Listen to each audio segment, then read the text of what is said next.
going on, everybody, and welcome to the Saturday edition of the Stokastic NHL Strategy Show. I am your host, Josh Harris.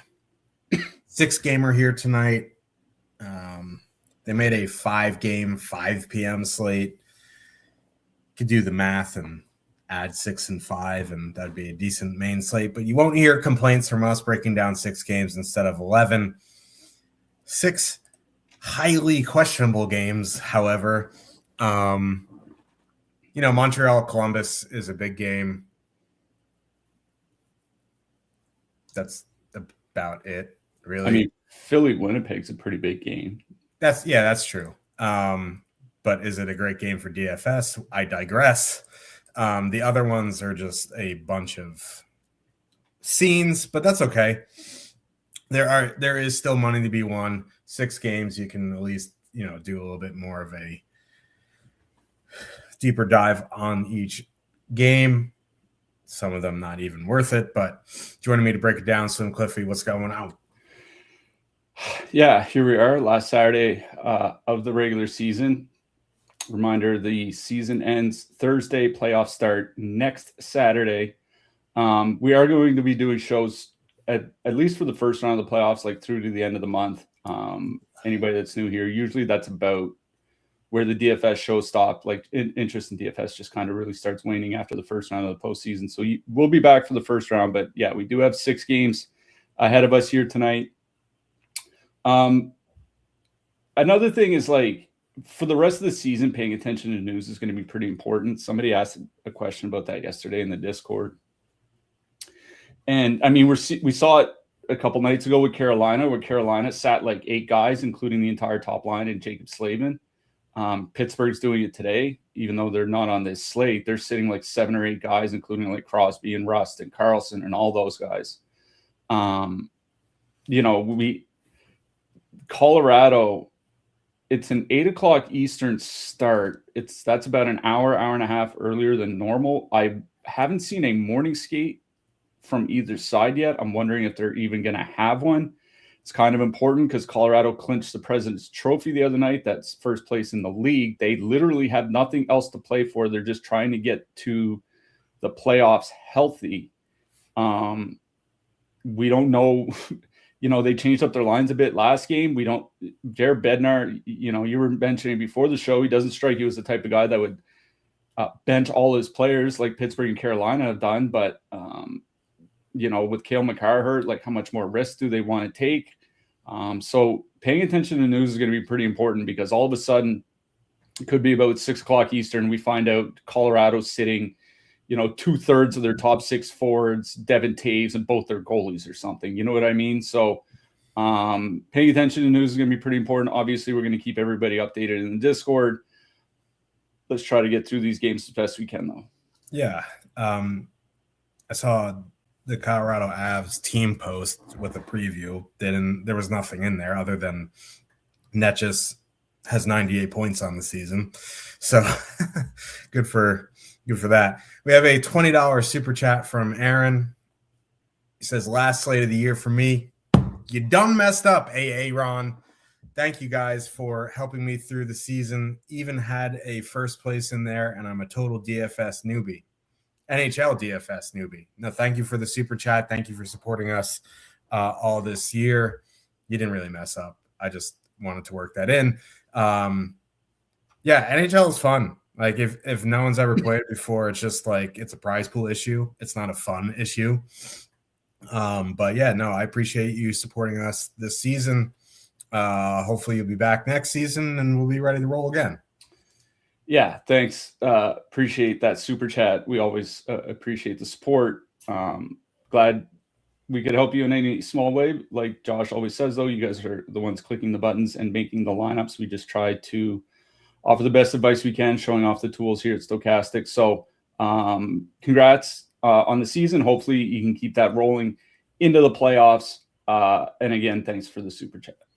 Yeah, I mean, if I listen to us more often, we probably have a better season, but that's the way it goes sometimes. Let's get into this slate. 6 gamer. I'm looking at these totals and I was very confused and I forgot I'd never put in total. So Let's make them up. Columbus Blue Jackets, Rick Bowness, just panic at the disco for him. They're heading into Montreal. The Canadiens probably easily have the bigger total here. Yeah, I'll just say we'll just go off by Fantasy Labs for now. Typically, theirs are a little bit overinflated, but yeah, Columbus at 3.1 and Montreal 3.6. It's it's not the worst I've heard from them. Columbus going Fantilli, Marchenko, former Ducks legend Isaac Lundestrom, Jenner, Marchment, Garland, Coyle, Sillinger, Heinen. Canadiens going Suzuki, Caulfield, Slavkovsky.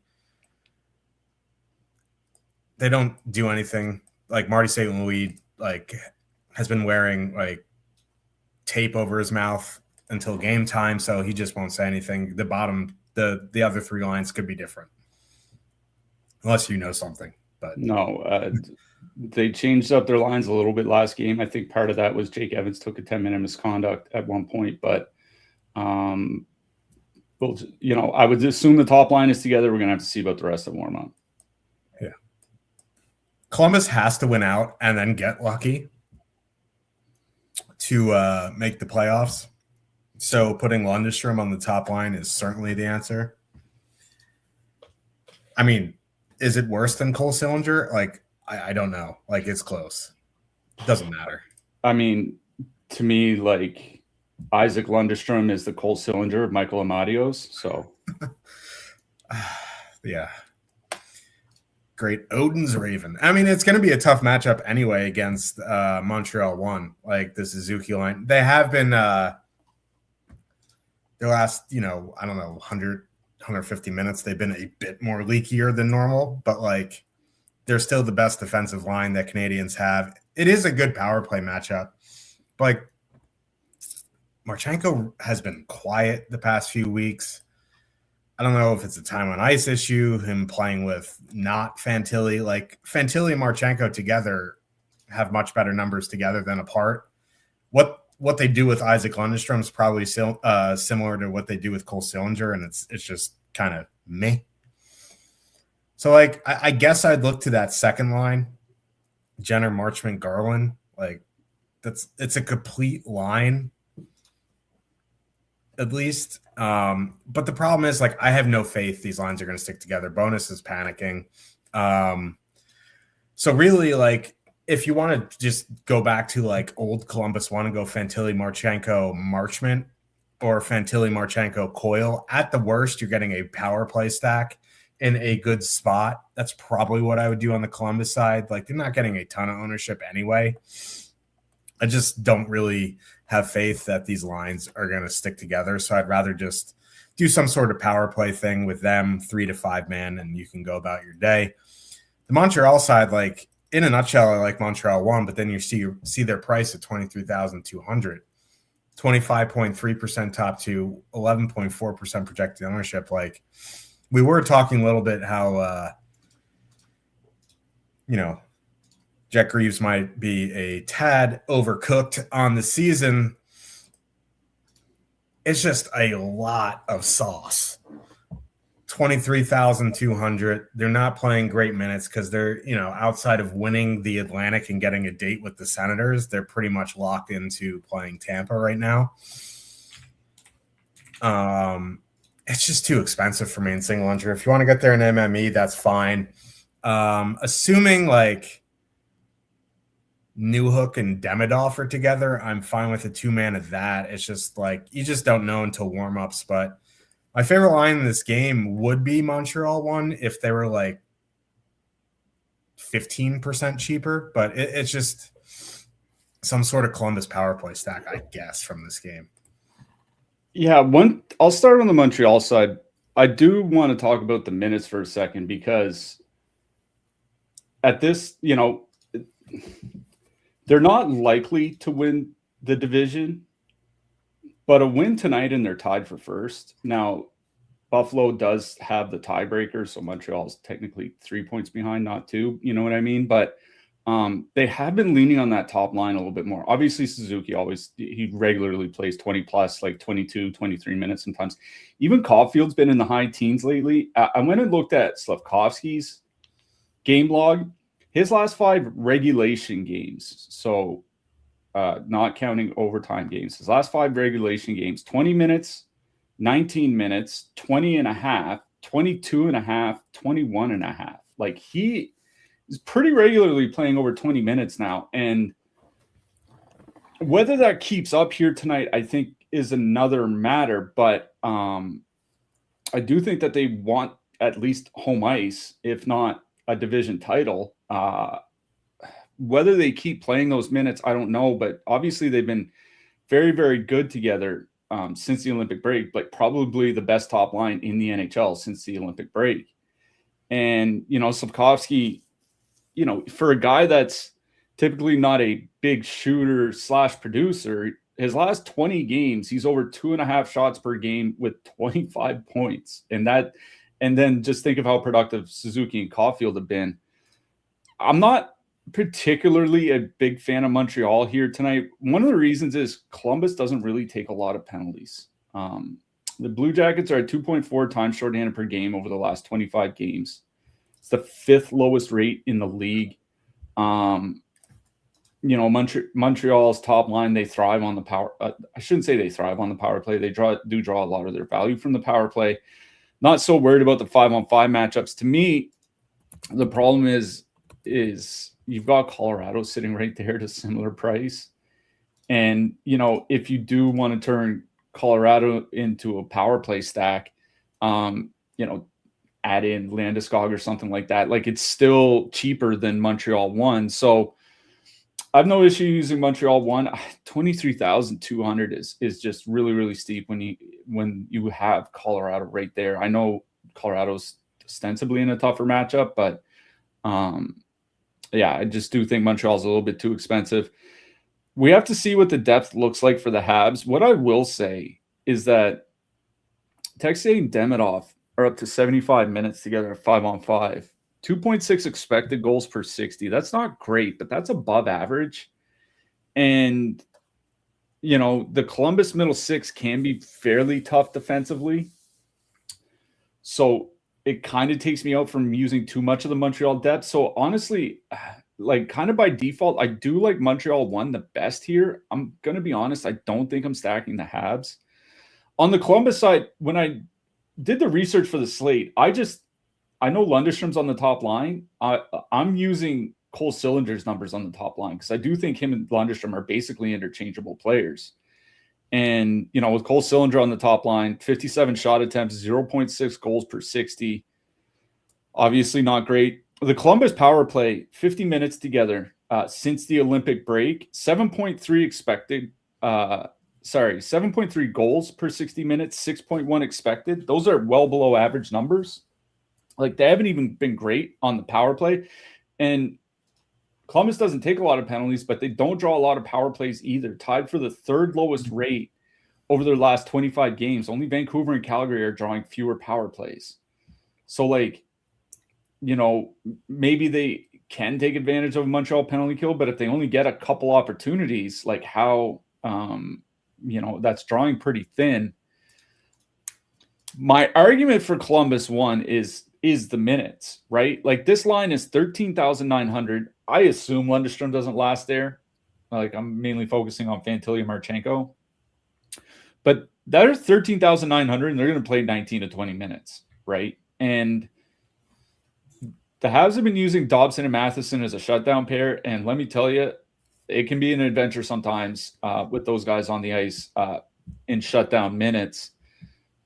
When I ran Sims for this slate, it gave me back 3 players with positive leverage. That means in the top 300 lineups, these guys showed up more often than all the lineups that I ran. Zach Werenski was number 1, but 2 and 3 were Fantilli and Marchenko. Considering how cheap they are, I don't mind Columbus 1 here. I might take out Lundstrom and just put in, like you said, Marchment or Coyle. Coyle's playing 20 minutes tonight, so I might just add in him too. But at the very least, I think my favorite thing in this game is a Fantilli Marchenko 2-man I do think there is merit to playing, the Columbus depth just because of how cheap they are. Like Marchment, Jenner, Garland at 10,700. Like if you are playing Colorado here tonight, I do think that Jenner line from Columbus is one that I would look to. But for me, I think Columbus 1 is my favorite line in this game. So it'd be Columbus 1, Montreal 1, and then Columbus 3. That's what I meant to. Man, that Slavkovsky little drop behind the back pass to Suzuki on Caulfield's 50th goal was just circus. It was nasty. Still too expensive. I have Fantasy Labs pulled up. Calgary Flames, this game opened at a 5.5. Now it's pushing a 7, according to Fantasy Labs. Calgary has a 3.1 total. Heading into Seattle, the Kraken have a 3.6. I guess, Calgary's total shot up because Seattle is starting a Pokemon in that. Nikki Coco? I thought of that Seinfeld episode where everybody thinks that George is like the talking monkey. Oh, poor George. I can relate to the Costanzas. But yeah, DeCord's hurt. Grubauer's hurt. Matt Murray is hurt. So it's just a lot of this game is already a circus. And now we're getting 4-string goalies. Good stuff. Flames are going Backlund, Coleman, Coronado, Frost, Greedon, Farabee. Seattle, Beniers, Eberle, McMahon, Stevenson, Schwartz, Tolvanen. Jared McCann was mispracticed yesterday because of maintenance. He'll probably slot in on that third line, I would imagine. I think it's Stevenson, Schwartz, Kako. Yeah. Oh, Stevenson, Schwartz, Kako, and then Gaudreau, Catton, McCann. I hate this game already. I'm like just tilted off a cliff. Top line for Calgary is 10,300. No, sorry, they're 11,800. On our top stacks, they're 10,300 because Sharon Govich is up there. Yeah. If Sharon Govich is up there, they're 10,300. Yeah, I have Sharon Govich, Backlund, Coronado last game. Okay, so yeah, they're 10,300. I had Coleman in 4.8% top 2, 10.5% projected ownership. Frost, Farabee, Greedon, 10,100, 4.1% top 2, 7.7% projected ownership. If Coleman's out, like Backlund's numbers without Coleman and Coleman's number without Backlund, they just take a fall off a cliff. It's just like this is a really, really good matchup against the Seattle's 4-string goalie. They're already not good at 5-on-5. They have a terrible penalty kill. It's like literally the worst possible team could be playing them right now if you wanted to stack against them, is this Flames team. I guess I would go to Frost, Greed, and Farabee. They're at least scoring in a small sample. You get Frost and Greedon on the top power play unit. It doesn't matter the matchups because, yes, the Stevenson line's awful, but the Beniers-Eberle line with Bobby McMahon instead of Jared McCann is really bad. So, like, the matchups really just don't matter. 10,100 for that line. You're getting a little bit less of negative leverage than the back on line. You're not getting as many minutes, but you are getting that power play time for whatever that is worth. So it would be Calgary 2 for me. Calgary 1's fine. They're so cheap. Getting Chandler Stevenson, I play Miyu and Haas against Chandler Stevenson. I wouldn't play Frostback, though. The guy's just a liability everywhere he goes. So I don't know if Coleman's in or not. We'll have to wait and see. But for now, it's Calgary 2. On the Seattle side, you thought Calgary is Zion. McMahon, Eberle, Beniers, 12,200, 8.7% top 2, 20.4% projected ownership. 2-0. They aren't even that good with McMahon. They just like McMahon got there when he finally got the visa stuff figured out and was shooting like 40% for the first week. they aren't creating much. Now, the problem is the same problem that it was the other way, right? Like Calgary sucks defensively. They have a bad penalty kill, and you get Beniers and Eberle on the top unit. And if like McMahon shoots the puck, which counts for something because, Calgary goalies aren't exactly good. So it's just way too much ownership. I'd rather save the 2,000 and just swallow my pride and play Frost, Reed, and Farabee before I play Beniers, Eberle, McMahon at 20%. I guess.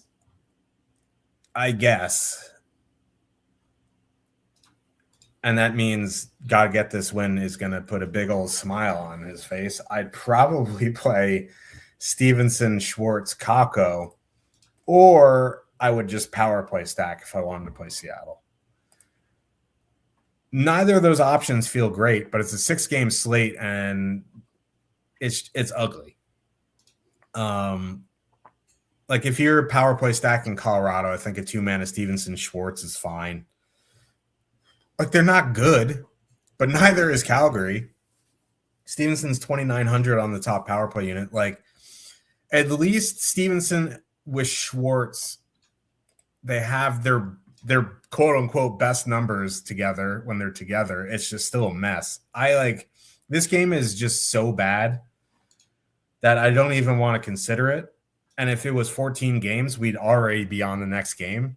But like just because it's 6 games and everyone's so cheap and both teams are terrible defensively and awful penalty kills, like there is a solid chance that someone in this game is going to end up optimal, and it just makes me so angry. But I think I would go to Frost, Greed, and Farabee as my favorite thing in this game.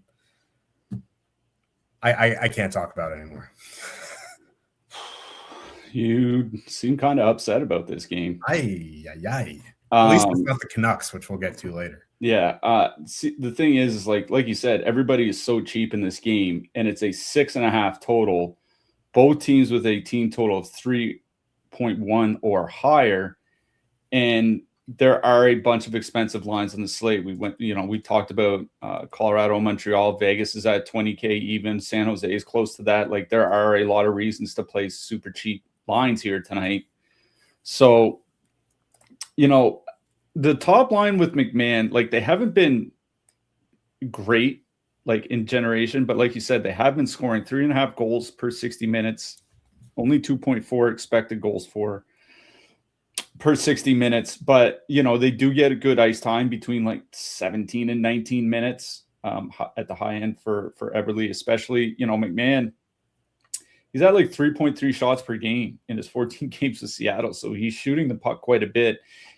You do get 2 guys on the top power play unit. The power play unit hasn't been that great. What else hasn't been that great is the Calgary penalty kill.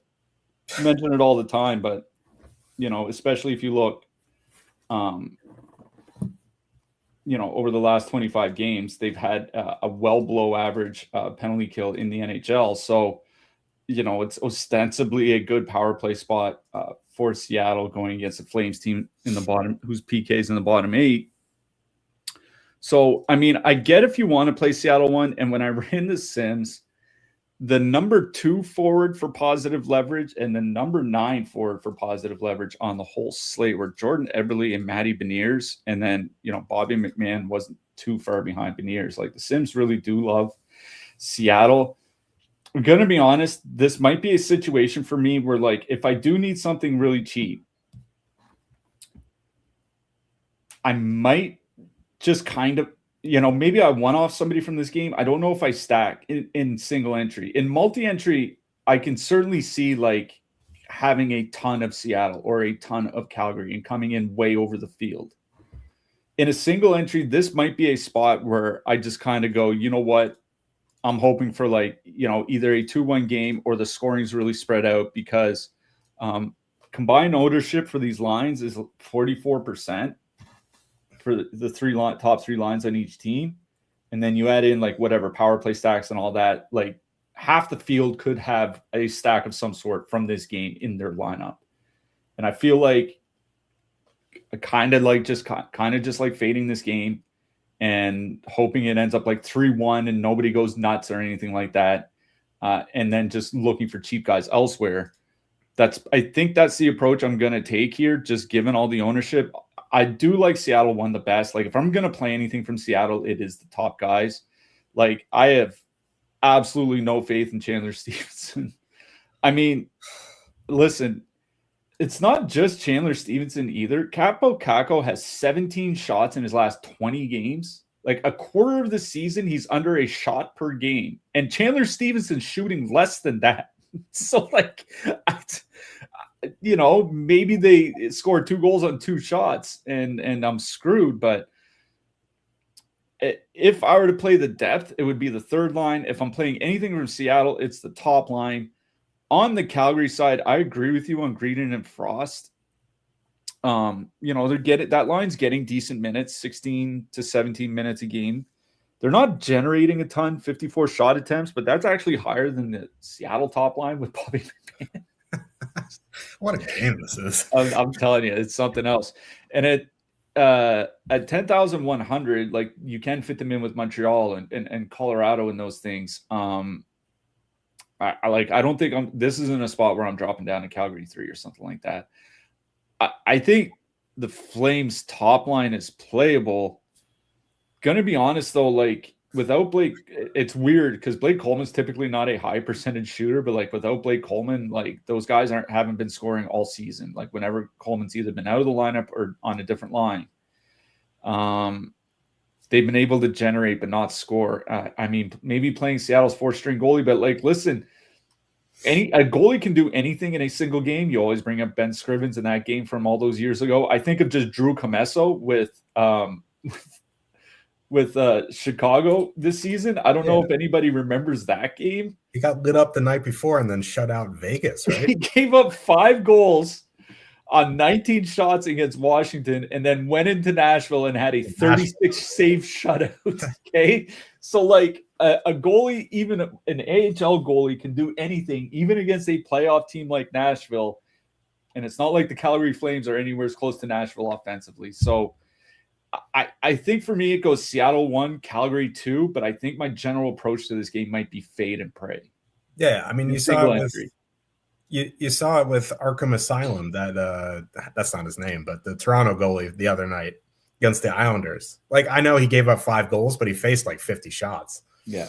Also, done if you're power play stacking and Montour is a one-off like the Montreal model. Honestly, like if I'm playing Seattle here tonight, I might just adopt the Washington model and play both of them. Yeah, I mean, that's certainly possible. I mean, we'll get to the defenseman. Generally, I just kind of like Montour because, like, yes, if you're stacking Seattle, the top line, I would probably play Vinny Dunn. But like I said, I don't know if I'm going to be getting to the Kraken, so I'd probably prefer Brandon Montour. Yeah, that game sucked. This game sucks. Florida Panthers with let's find it here. Here we are.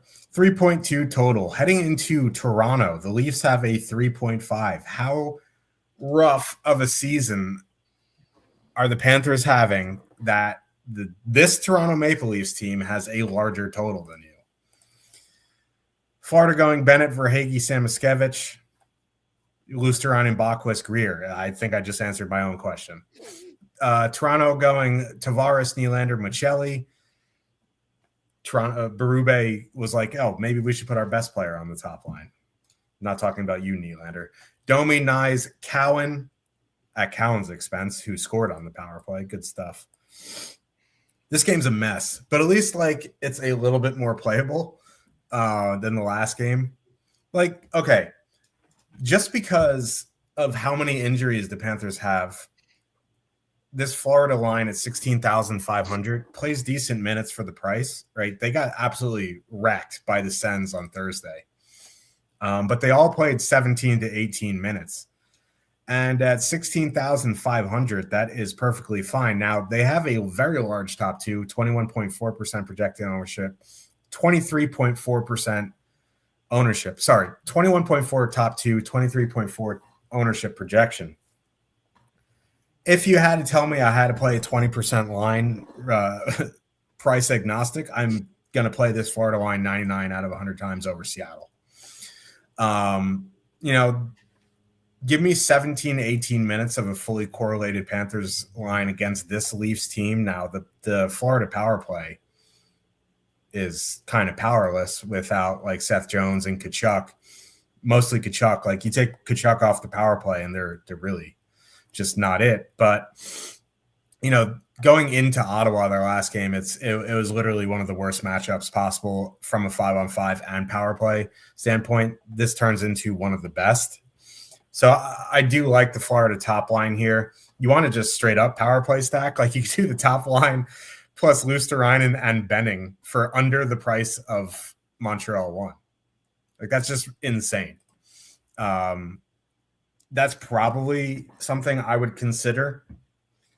Because, Luosterainen played he'll play like 18 minutes as well at 3K against the Max Domi line.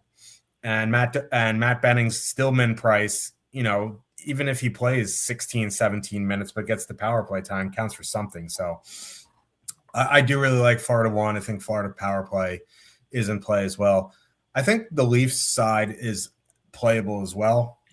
Even if it was a little bit of larger slate, like I think that top line is playable. Tavares, Nylander, Michelli, 17,400, 16.8% top two, 17.8% projected ownership. Like this Panthers team is just gutted.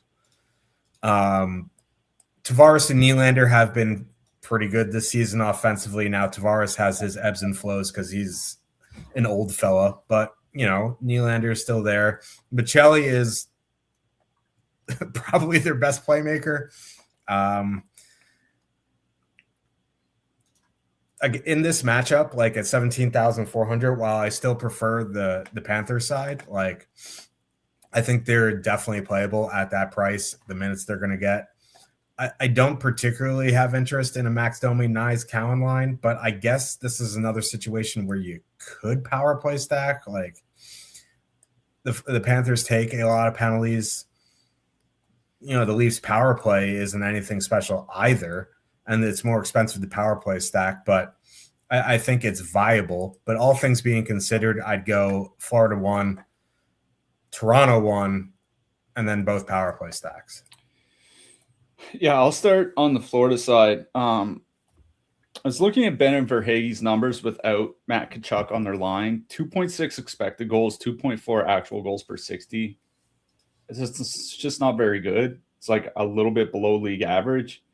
Now, they are facing Toronto Maple Leafs. And honestly, I don't know if anybody's watched the Leafs basically since the trade deadline, but any game where they could get to 20 shots on goal feels like a miracle at this point, and they're just giving up like 35 shots on the regular. What I will say is that of the Leafs' current lineup configurations, the top line is probably their best defensive line, which is really funny to think about, that this Leafs team is at a point where a line with William Nylander and Matthias Michelli on the wings is probably the best defensive line that they have. Just because the Florida top line has struggled to score a 5-on-5 without Tkachuk, and obviously the power play is just powerless, I think I'm going to Florida 2 here. Not that I'm a huge fan of Jesper Bockvist, but I think AJ Greer has quietly had a pretty good season for Florida in what is a bigger role because of all the injuries they've had. Luosterainen and Greer in 115 minutes together this season, 2.4 expected goals, 3.2 actual goals. Like that's not too dissimilar from the top line, honestly. And they're going to be getting that Max Domi, Matthew Nyes matchup, which like they might be the worst defensive line in the NHL. And they just added Easton Cowan to that line. They're at 76 shot attempts against and 3.9 expected goals against per 60. They are horrific defensively. I think it's a matchup that favors that Florida second line. As gutted as that roster is, Max Domi's just not, he's not a second line center, let alone like a third line center in the NHL. An NHL center. That's a good point. So Florida 2 here, like they are coming in with some negative leverage, obviously, because they're so cheap. 8,100, Luosterainen, Greer, Bockvist. I don't think you have to 3-man stack them. I would probably just 2-man Luosterainen and Greer. Luosterainen getting some power play time in case they do score. Greer's getting decent minutes because they have so many guys injured. As a cheap stack to put with Montreal or with Colorado, I kind of like Florida too here. I'm not going to lie. And that's where my interest is on the Panthers side. On the Toronto side, like, it's the top line. As bad as the second line is defensively, they might be worse offensively. 41 shot attempts, 1.5 expected goals per 60 for Knights and Domi when they have anybody but Austin Matthews on their line. 41 shot attempts and 1.5 expected goals for per 60. Those would be bad numbers for a fourth line, honestly. And this is Toronto's second scoring line. Like, they're just not doing anything. I can see adding Knights to a power play stack from the Leafs or something like that. And I will say Toronto's power play with Cowan since Austin Matthews got hurt is at 8 expected goals, 110 shot attempts per 60. That's not bad. It's below league average, but not bad. Honestly, considering where this Toronto power play has been most of the season, that's better than what they normally do with Austin Matthews. And Florida does take a lot of penalties. They have all season. So, if you want to do Tavares, Nylander, and then add in Knies or add in Cowan or something like that, I think that's fine. But in general, it's Toronto one I do like best. Like, at top lines at 3.1 expected goals, 3.9 actual per 60 at 5-on-5. I don't know how many minutes Michelli's going to play. Like, he's just one of those players. Like, it depends, like, on Berube's mood. Like, Michelli could get 18 minutes, or like they just send him to the press box halfway through the second period. So, like, whether you want to leave in Michelli or not, I think it depends whether you want a power play stack. But that top line has been pretty good offensively. I'm not worried about any of the matchups from Florida from a defensive perspective. And you get two guys on the power play and they get good minutes. So for me in this game, it goes Toronto 1, Florida 2. It's going to be hilarious when Matias Michelli goes to like Colorado and is just like on their second and third lines and has like a 50-point season. Yeah. Somebody just asked, Tom just asked about Matty Tkachuk. I haven't seen anything on him either.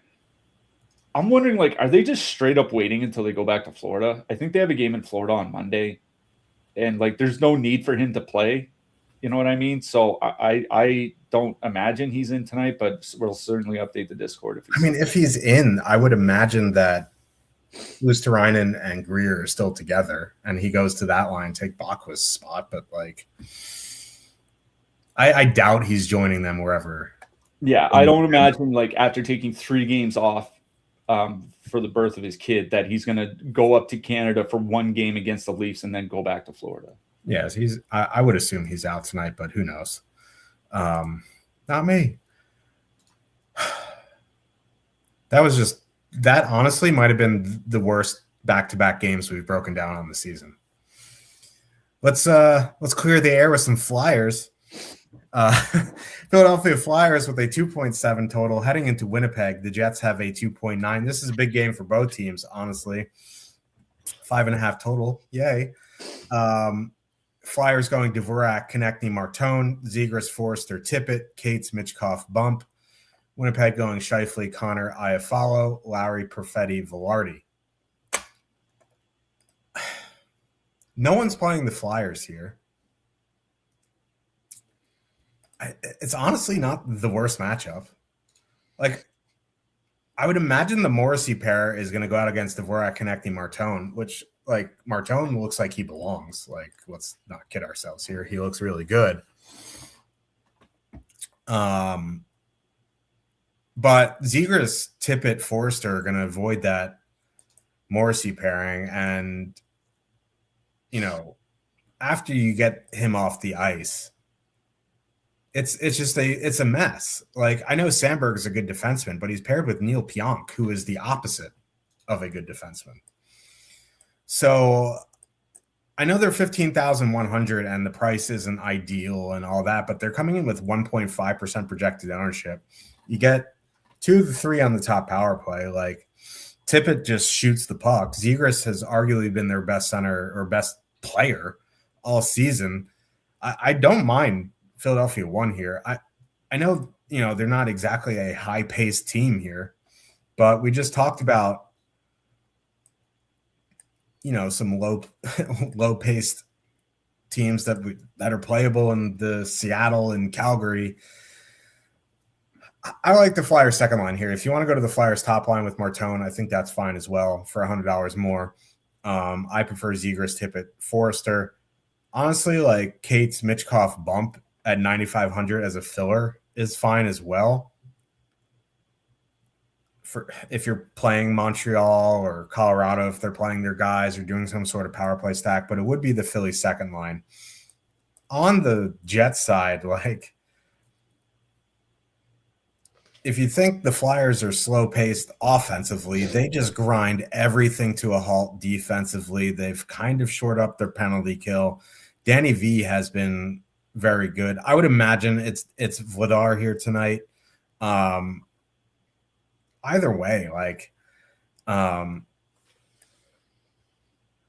Zegras, Forrester, Tippett line has shored up defensively with Forrester there. Kate's Mitchkoff bump, good defensively, super low pace for that Zegras line. And honestly, like Dvorak, Konechny, Martone have been good defensively as well. This is just a terrible matchup for Winnipeg. The only thing I'd be interested in normally would be Scheifele, Connor, Iafallo, but at 18-7, like, I don't really want to play them at 18-7. Like the Leafs and that Florida line are right there. They're cheaper. You have the Sharks just for a little bit more expensive.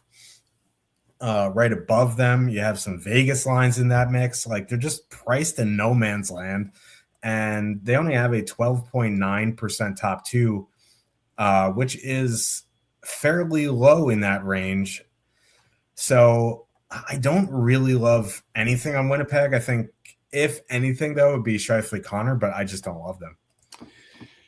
Yeah, I'll start with the Flyers. I was looking to see how teams have been treating the Flyers, like what they've been using for shutdown matchups or whatever, and they've been treating the Dvorak, Martone, Konechny line as the top line. I think, honestly, that makes sense.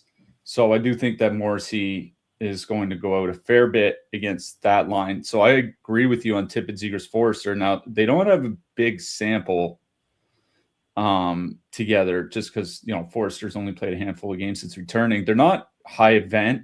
They are scoring, but like you said, you do get two guys on the power play, and the Winnipeg penalty kill over the last 25 games is the third worst in the NHL. And the Flyers power play, not that it's honestly, I don't remember the last time the Flyers power play. We just touted the Leafs power play, so have at it, Hoss. It's a good point. But at the very least, the Flyers are drawing power play opportunities, like 9th most per game in the NHL over their last 25 games, 5th most in calendar 2026. So can they go like 1 for 4 against Winnipeg? I think they can. And, Forrester, he's looked good since they came back. Like we talked about it his first game back. He's a difference maker type of winger, a guy that can score 20 to 25 goals and play elite defense. Like that is a very rare combination. Martone's look great. And, that line with Konechny and Dvorak has been high event. I wouldn't begrudge anybody going to that line instead, just because of how good Martone has looked. But for me, if I can avoid Morrissey and still get two guys on the top power play unit, I agree with you on Tippett, Zegras, Forrester. No issue with the Cates line if you are playing the expensive guys. They've been good in their small sample. Alex Bump, I know he didn't do well with Konechny and Dvorak. I've watched the last couple Flyers games. He's looked good on that Cates Mitchkoff line. Whether you want to say it's Bump or playing with Cates and Mitchkoff, because I think Cates is a fairly underrated player himself. But either way, that line's been fine. So if you are playing Colorado, Tampa Bay, that's certainly one of the lines I would put into the mix. But it is Tippett, Zegras, Forrester I like best from the Flyers side. On the Winnipeg side, Flyers lost their last game against Detroit. Detroit, I think, scored 3 power play goals in that game. It highlights the one weakness the Flyers have. Overall, the Flyers have been one of the best defensive teams in the NHL over the last 25 games. The penalty kill specifically is basically their one weakness. 5th most goals against per 60 minutes on the PK over their last 25 games. The Jets power play, they got there, I think, in their not their last game, but the one before that. And that's why I think you can turn it into kind of a power play stack for Winnipeg. I don't think you have to play Connor Scheifele. I think going Connor Scheifele and Jonathan Taves again is perfectly fine here. And you do save $700. It brings them down to even $18K. Since the trade deadline, that Winnipeg top line's at 3.2 goals per 60 minutes, and Connor and Scheifele are skating like 22 minutes a game, right? Kyle Connor has 10 goals in his last 15 games. Mark Scheifele is going to reach 100 points this season. Like, I don't really love Winnipeg here either, but the fact that you can power play stack them with Taves for $18K and the top guys are getting all that ice time in a pretty good power play matchup, I do think there's merit to playing Winnipeg here. If you want to avoid what's going to be very, very chalky Florida and Toronto in that price range, I think Winnipeg's a fine pivot. I would just probably take off Iafallo for Taves, but I think it's the Zegers Tippett Forster line I like best in this game. Agreed. Vegas, Golden Knights, 2.8 total. Heading into Colorado, the Avs have a 3.4. Both of their totals have dropped since opening. Haven't seen any news on Colorado other than like yesterday at practice, Makar was in a regular jersey. What we have right now is Eichel, Dorofeyev, Howden, Marner, Stone, Barbashev, Hurdle, Sisson, Saad on the Colorado side, McKinnon, Netchis, Lehkonen, Nelson, Landeskog, Nishushkin, Roy, Colton, Kiviranta. Like, I would not be shocked. Like, I'd be slightly shocked if they sat McKinnon. But I wouldn't be shocked if they sat guys like Landeskog, Nishushkin, Lehkonen, the guys who have been banged up this season. That's just something you got to be around for. And it kind of sucks because, like, it is expensive if you are doing something with Colorado. But, the Sharks game locks at the same time. Vegas on the other side has expensive players you can use because if some of these guys are out for Colorado, like, if I'm like power play stacking Colorado, for example, it's not a great power play spot. But if I built like McKinnon, Netchis, Landeskog at 22-8, and then like those guys are out, you could easily swap, or maybe not easily, but like you could swap to like Eichel, Dorofeyev, Stone, and then it becomes like a good power play matchup because some of these guys are out. You know what I mean? So luckily they're playing a team with expensive players and you have the Sharks later. So there are swappable options if you do like Colorado. I don't love Colorado 1. I know Torts went back to Eichel, Stone, Barbashev for a while in the last game. That's a pretty tough matchup. Like, there's nothing to play for Colorado. They've clinched the President's Cup trophy. So, like, sorry. If anything, I would maybe go to that second line of Nelson, Landeskog, Nishushkin. But again, like, you're at 16K there. I'd rather just go play the Flyers second line. I think, they're playable for sure. I think doing something like Roy Colton, if you're doing like Montreal 1, is an interesting proposition and hoping that Colorado sits their big guys because that's almost min price there.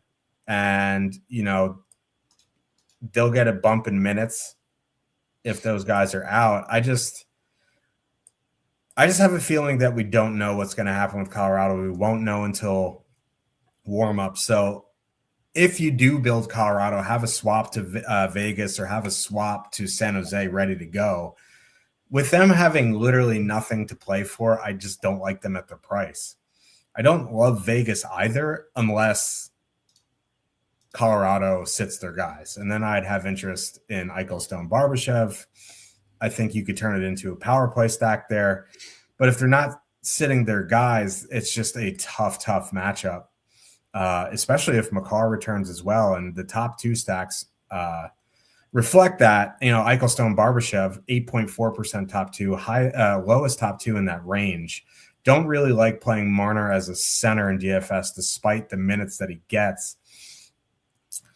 But again, if I was MMEing, I would have a Colorado stack ready to go with an edit that swaps over to Vegas. You're just going to have to be at your computer, your tablet, your phone, whatever you use. I prefer the Vegas side as it is, especially if Colorado sits their guys. It's just one of those things like you just don't know until warmups. I will say, I think the good news here is that game is 8:00 Eastern. I don't imagine they're, like I said at the top of the show, I don't imagine they're going to have morning skate. And when they don't have morning skate, the coach usually comes out to talk like 90 minutes to 2 hours before the game starts. So I think at like 6:00 or 6:30 Eastern, we're going to get something from Colorado as to what the lineup looks like. And right now, all we can do is assume that everybody's in and then pivot away from there. We mentioned it the other day on the show. The Colorado power play with Nazem Kadri was literally 50% better goals wise with Kadri than they were without him. Not having him in the lineup obviously hurts. So that's why, like, I'm not super concerned about Colorado power play stacking or anything like that in this matchup, especially where Vegas has typically had a good penalty kill this season. Over their last 25 games, they're 8th in the league by goals against per minute on the PK. They don't take a ton of penalties. At their worst, they've been around league average this season. At their best, like bottom 5, bottom 6. So it's not a spot where I'm super worried about power play, power play configurations or whatever. And also, if the top guys are out, I agree with you. I'm kind of more interested in the depth here, just because I do think it's a good spot to get guys that listen. The Colorado depth has been good this year. Like, that's one of the underrated aspects about this team is like the third and fourth lines, even with all the injuries they've had, have been pretty solid. Like, I even looked at the fourth line, like Jack Drury and Parker Kelly, over 400 minutes together this season, 71 shot attempts, 2.8 expected goals for per 60. Like, that's really good. I think a big part of it is Colorado, in my opinion, has the best blue line in the NHL, or it's certainly from a puck moving and offensive perspective. But they've been able to generate well. So, the Colorado top line, in my opinion, might be the top line of the night. I would still give it to Montreal because I think Vegas is just a tougher matchup. But playing Colorado 1 is fine. But for me, as if those top guys are out, I'm going to be going, like you said, to a Nicholas Roy stack on that third line, or even like Jack Drury and Parker Kelly down on the fourth line, because then they become the third line. And because the top line plays so many minutes, it opens up 20 to 25 minutes that other guys have to eat up. So I'm going to wait to see what warm-up looks like. I can tell you with some confidence, I'm not going to be like power play stacking Colorado or like full top line stacking or anything like that. If anything, maybe like a 2-man, a McKinnon Natchez, maybe just a one-off. But I think it's a situation where I'm going to see if some guys are out and go play the depth as opposed to playing the top guys. On the Vegas side, like, I don't really have a lot of interest in that line at $20,000. I just don't. Maybe they can get there. It's not like they've been like shooting the lights out with John Tortorella behind the bench. I mean, listen, I know Vegas is 4 wins in 5 games with Tortorella. This has been the schedule: Vancouver, Calgary, Edmonton, Vancouver, Seattle. They do have 15, 17, 20 goals in those 5 games, but they played the worst team in the NHL twice, like a bottom 3 team once, a non-playoff team, and then a playoff team missing their 2 best forwards. It's not like they've been playing the creme de la creme. So, maybe if the Colorado top guys are out, it equalizes things a little bit. But I'm not super interested in Vegas here. And when I went and ran Sims, the only guy with positive leverage was the goalie. Every other Vegas skater had negative leverage. So I don't have a lot of interest in Vegas top line at that expensive price. I guess if you want to go to the second line or something, that's fine. I'm going to be honest. I think the third line is probably my only interest from Vegas, just because they have been pretty good offensively together. Thomas Hertl and Colton Sissons or something like that. But for me, I'm waiting to see what the Colorado news is and probably playing the depth from that side. Vancouver Canucks. What a way to end this slate. 2.7 total heading into San Jose. The Sharks, Los Tiburones, have a 3.9 total. Vancouver going Pettersson, DeBrusque, O'Connor, Rossi, Besser, Ogren, and the Fighting Bluegers on the third line. They actually are in a great matchup, the Fighting Bluegers. But the Sharks are going Celebrini, Smith, Graf, Wenberg, Eklund, Sherwood, Misa, Toffoli, Chernishoff. On the Vancouver side, Pettersson, DeBrusque, O'Connor, 11,200, 5.7% projected ownership, 12.2% projected ownership, negatively leveraged Canucks. What a slate. I will say it's a good power play matchup, and the Canucks power play has been shooting the lights out. They've, they're running hot. But it doesn't matter if they're running hot as long as they're scoring. I guess it's a really good power play matchup for them. I would probably go to, it doesn't matter. Maybe you just 4-man power play stack. Go Pettersson, DeBrusque, Rossi, Besser. Just 5-man power play stack the Canucks if you just really just want to do it for the vibes. Like they're both these lines are so awful at 5-on-5 that I don't know, man. If I was going to play the Canucks, I'd probably just power play stack. It's so cheap, and you probably could just go play the two most expensive players after that and still fit a decent defenseman. That's probably what I do, just because they're so bad at 5-on-5. If you are doing something super expensive like a Bluger Carlson 2-man, it's fine. But you just FYI, you can completely power play stack Vancouver, put in McKinnon and Natchez, and still get a reasonably high price goalie, and you don't have to punt defenseman. So yeah, that's probably what I do on the Vancouver side. It just feels awful. But again, if they're going to continue shooting 30, 35%, whatever the hell they've been doing the last month at those prices in this matchup, sure. If we're going to go out on the last Saturday show with a bang, this is it. Obviously, the interest is on the San Jose's. The more interest is on the San Jose side. I think there's twofold. There's multiple ways you can go about it here. Celebrini, Smith, Graf, 19,800. 30.2% top two is the highest on the board. 26.3% projected ownership. They've been, fine enough at 5-on-5. But Celebrini is one of those guys that we've talked about. The expected goals numbers aren't going to be great, but if they get the zone, their actual goals are going to be pretty good. 3 actual goals per 60 is pretty good with Graf there. I'd probably turn it into a power play stack here as well, whether you do it with Wenberg or Toffoli. If you do it with Toffoli, it's 20,700. It's fine in this matchup. Vancouver sucks at every aspect of the game, including roster management and coaching. So I would do Celebrini, Smith, whether you want to leave Graf, whether you want to add in Wenberg, whether you want to add in Toffoli, whether you want a full power play stack. I think all options are viable. I think the third line of Misa, Toffoli, Chernishoff, 10,600 is fine as a filler, but it's such a good power play opportunity that I would be hard-pressed to stack the Sharks without Celebrini. Yeah, I wouldn't be doing that either. Yeah.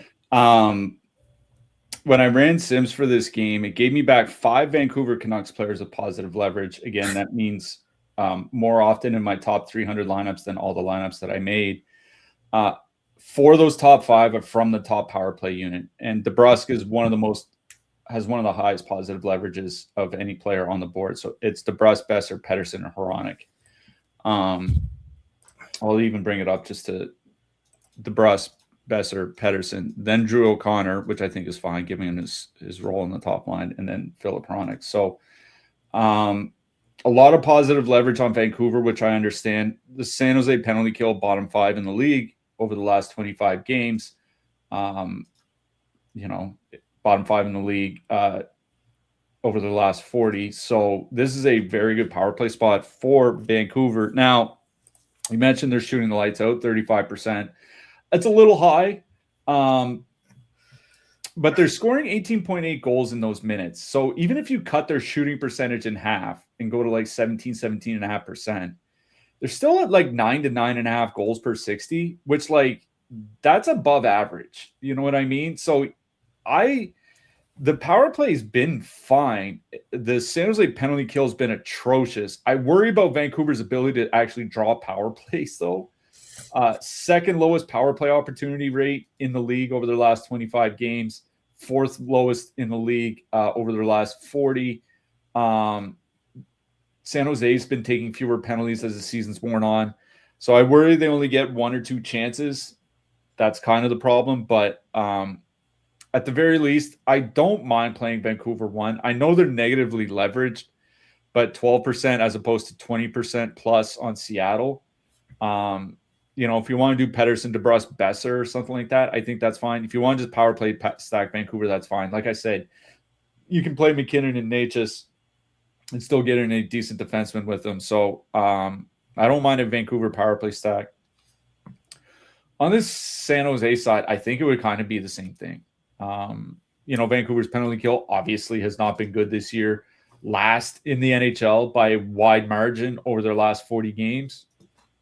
We always talk about San Jose power plays, at least been league average with Dmitry Orlov running it. The Sims didn't really love San Jose. They gave me positive leverage on Macklin, Celebrini, but negative leverage on everybody else. Macklin,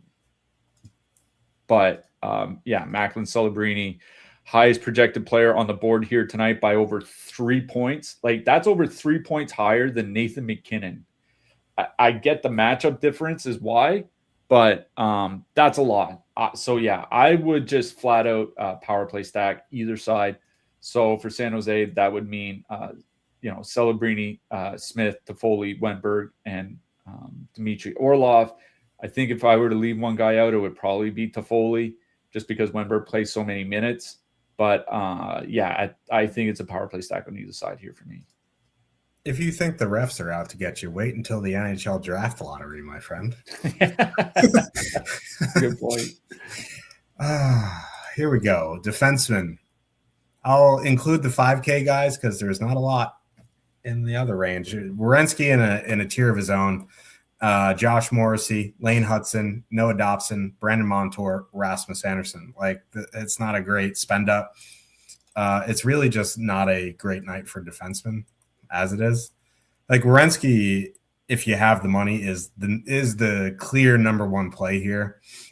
He has to have a big game tonight for Columbus this season to stay alive. I think after that, it's both of the Montreal defensemen, Hudson and Dobson, and then Montour. Like I like Morrissey as a player, actual NHL. I just don't think he's had the best season for DFS. So outside of Werenski, it'd be the Montreal guys and Montour. Yeah, Werenski has the highest projection on the board. Obviously, over 3 DK points higher than the next closest defenseman, who's Lane Hudson. So of the two guys, 6K and above, it would be Werenski for me. More in the mid-range, like, again, the Dobson-Hudson thing. If you're stacking Montreal 1, I would probably add in Hudson. If you're not stacking Montreal 1, it's Noah Dobson for me. Brandon Montour, his fantasy points per 1,000 projection tonight is just under 2, like in line with like Dobson and Malinsky. So I kind of do like Montour here tonight. Philip Hronik is interesting. Like I think 4,500 is a bit expensive for him, but he does play a ton of minutes and it's a great power play spot for Vancouver. Going back to Sam Malinsky, I think is just fine. Just keep an eye out in case Makar's back in. Obviously that would cut into his minutes. For the cheaper guys, Oliver Ekman-Larsson running the power play for Toronto, I guess so. Sure. Morgan Riley has the highest projection by far of any defenseman under 4K here tonight at 9.8. The next closest is Forsling at 8.2. So, yeah, OEL and Riley certainly in play. Dylan Sandberg, I think, is fine. Under 3K, I always say Adam Larson, Josh Manson, Zach Whitecloud are perfectly okay. Marcus Pettersson, I think, given his minutes and the matchup against San Jose is fine. But I think he scored on Thursday, and I worried I missed the Marcus Pettersson ceiling game. Yeah. Let's talk about goalies. This is an interesting slate for goalies. Oh, they put the Pokemon in the player pool. Nico Coco. I hope I'm pronouncing that right. It just sounds like Tapu Koko, the Pokemon. Wow, that kid's young. But anyway, top of the board here, it's the Colorado starter, Askarov, Dobish, Vladar in that range. Like, I think Askarov would be the number one. But again, I worry about shot volume with Vancouver. Askarov is starting, eh? Yes. That guy's been getting his teeth kicked in for months. Yeah. I mean, Nedeljkovic has been better this season for sure. Honestly, in the top range, I think Dobish would be my guy. Or even Vladar. But I'd be fine with Dobish. In the mid-range, or just below them, Joseph Woll would be – both goalies in that game, honestly. Woll and Tarasov, I do have interest in. I think an interesting GPP play would be Nicky Coco. Calgary sucks. And, like, anything can happen in one game. Like, they don't get a lot of quantity on net. They get they don't get a lot of quality on net. They just throw a lot of quantity. I'm fine taking a flyer in MME on that fellow. I don't know the first thing about him, but I think you can take a shot. And then going down, like, I know Greaves is $7,300, but Connor Hellebuyck is $100 cheaper. So I'd probably go Hellebuyck there. I think if Colorado sits guys, and we really won't know, but if you have swaps ready, whoever starts for Vegas, whether it's Carter Hart or Aiden Hill at 6,900, it's fine. This is quite a slate, and I'd probably just put in Jakub Dobish or Joseph Woll and go about my day. Yeah, Yaroslav Askarov has given up 40 goals in his last 10 starts. Weird they're going back to him again, but anyways, Askarov does have the number one projection. That's going to be a no for me, dog. Joseph Woll, 7,800 is number two. I think Woll makes a lot of sense here as the goalie. It's 7,800, second highest point per dollar projection of all the goalies. Jakub Dobish would be number three for me after him, but like Connor Hellebuyck at 7,200 at home to the Flyers really sticks out to me. He has the highest point per dollar projection here tonight. So for me, it goes Woll and then Dobish for the more expensive guys, and the cheaper guys, it goes Connor Hellebuyck, obviously, and then Devin Cooley, assuming he starts for Calgary against Seattle. But honestly, for me, it's Hellebuyck or Woll. It just depends how much I'm looking to spend. Those are the two goalies I'm really focused on. Yep. We'll be back days next week for sure. I just don't know yet. Well, I think the bigger slates are Monday, Tuesday, and then it's smaller slates Wednesday, Thursday. So I would say Monday, Tuesday at least, and then we'll figure it out from there. Okay. Yeah, there you go. I mean, we'll let you know on Twitter, in the Discord and all that good stuff. But who are you liking for this hat trick pick on your last Saturday slate of the regular season? I'm going to go the anti-Josh Harris, and I'm going to say Matty Nyes. Now I can't go to that game because the Leafs are on the slate. I guess I could. And I'm going to. E2D2, E2 Luosterainen. Got to stick with the bit. I like it. This, honestly, like, outside of the bubble season when we broke down, what was it, the Arizona Coyotes, St. Louis Blues 5 days in a row, this might be the worst slate we've ever broken down. But thank you for hanging out with us. We'll see you in the Discord, and we'll see you next week for sure.